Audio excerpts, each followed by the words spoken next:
আসসালামু আলাইকুম। আশা করছি আল্লাহর অশেষ রহমতে সবাই খুব ভালো আছেন। আলহামদুলিল্লাহ আমিও খুব ভালো আছি। সকালবেলা উঠে আম্মু এখানে রুটি বানিয়ে নিচ্ছিল।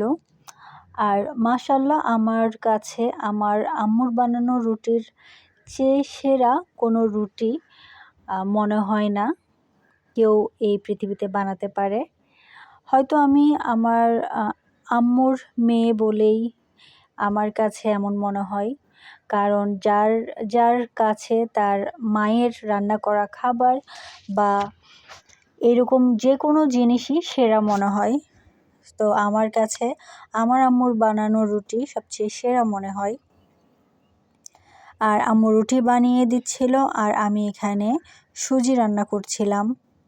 যেহেতু আমি এবং আম্মু ছাড়াও এখানে বাইরে আজকে বাগানে দুজন আঙ্কেল কাজ করছিলেন, তো তাদের জন্য আমি সুজিটা বানাচ্ছিলাম।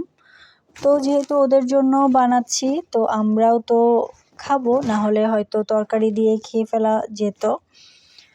তো আগে ওনাদেরকে দিয়ে দিলাম। আম্মু রুটিগুলো বানিয়ে দিচ্ছিল, আমি এখানে সেগুলো সেঁকে নিচ্ছিলাম। তো আগে প্রথমে আঙ্কেলদেরকে দিয়ে দিব। এরপর হচ্ছে যেহেতু আম্মু ওষুধ খেয়ে ফেলে সকালে খাওয়ার আগে, তো আম্মুকে আগে দিয়ে দিতে হয়, না হলে আম্মুর কিছু শারীরিক অসুবিধা আছে সেগুলোর সমস্যা হয়ে দাঁড়ায়। তো তাই জন্য আঙ্কেলদেরকে দিয়ে আম্মুর জন্য করে নিচ্ছিলাম। তো এরপর আমি তাদেরকে দিয়ে তারপরে আস্তে ধীরে খেতে বসবো, কারণ তাড়াহুড়া করে আমার কখনোই কিছু খেতে বা করতে ভালো লাগে না। আমি সবসময়ই স্লো মোশনে কাজ করি, সেটা খাওয়া দাওয়া হোক বা যে কোনো কিছু হোক। তো এটা অনেকের কাছে আলসেমির লক্ষণও বলা যায়। তো আমি এখানে ওনাদেরকে দিয়ে দিয়েছি। এরপর আমি অন্যান্য কাজগুলো দুঃখিত, এখানে আমি ওনাদেরকে দিয়ে দিয়েছি এবং এখন হচ্ছে আম্মুকে দিব। আর আম্মুকে দেওয়ার জন্য প্রথম শর্ত হচ্ছে আম্মুকে অতি অবশ্যই রুটিগুলো এমন করে লাল করে দিতে হয়, না হলে আম্মুর ভালো লাগে না। তো এই তাওয়াটাতে অনেক সমস্যা বলা যায়, কারণ এটা একটু বড় করে দিলেই পুড়ে যাবে, আবার ছোট করে দিলেই রুটিগুলো হতে বেশ অনেকটা সময় নিয়ে ফেলে। তো দুটাই আসলে সমস্যার ব্যাপার। তো এখানে আম্মুকে দিয়ে দিয়েছি। আম্মু অল্প খাবার হোক বেশি খাবার হোক আম্মুর এই বাটিটাতেই কিন্তু সবসময় খাই বাড়িতে গেলে। এখানে ভাত খাওয়াও হয়, তারপর এমন যে কোনো নাস্তা এখানেই খাওয়া হয় আম্মুর মোটামুটি। তো আঙ্কেলদেরকে শুধু রুটি এবং সুজি দিয়েছি, সেটা রুটি এবং সুজি দিলেই কিন্তু হবে না, আঙ্কেলদেরকে কিন্তু চাও দিতে হবে। তো তাই জন্য অন্য চুলাতে আমি চাও বসিয়ে দিয়েছি, সেগুলোও হচ্ছে। তো যেহেতু আঙ্কেলদেরকে সাথেই কিন্তু দিয়ে দিতে হবে রুটি সুজি খাওয়ার সাথে সাথেই চাটা দিয়ে দিতে হবে, কেননা না হলে ওনারা আবার যদি চা খেতে ডাকে তাহলেও সেখানে অনেক বেশি সময় নষ্ট করবেন। তো আমি আম্মুর খাওয়া শেষে আম্মুর এখানেই আমার জন্য সুজি নিয়ে ফেলেছি, কারণ আম্মুর প্লেটে খেতে বা আম্মুর বাটিতে খেতে বা আমার আব্বুর বাটিতে খেতে আমার কখনোই আসলে খারাপ লাগে না।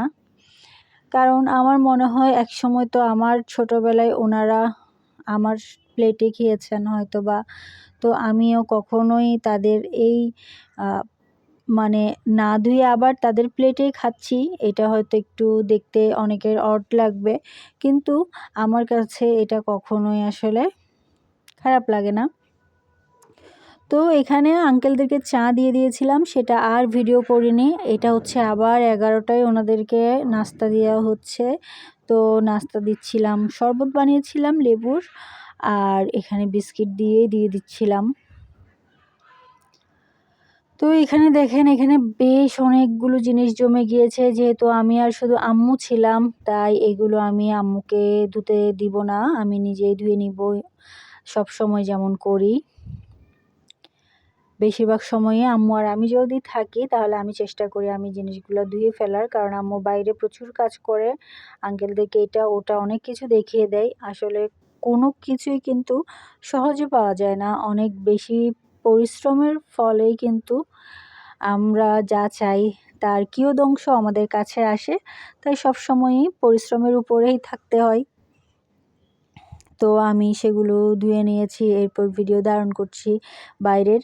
এই যে আম্মু এখানে শাকও নিয়ে এসেছে বাইরে থেকে, এগুলো হচ্ছে মিষ্টি কুমড়া শাক। আর এরকম তাজা মিষ্টি কুমড়া শাক আমার খুবই পছন্দ। তো এরই মধ্যে কিন্তু বৃষ্টি শুরু হয়ে গিয়েছে হঠাৎ করে, আঙ্কেলদের কাজও থেমে গিয়েছে। যেহেতু বৃষ্টির মধ্যে কিন্তু আঙ্কেলরা কোনো কাজ করতে পারবেন না। তো এখানে কিন্তু ভালো করে দেখা যাচ্ছে না যে বৃষ্টি হচ্ছে সেটা।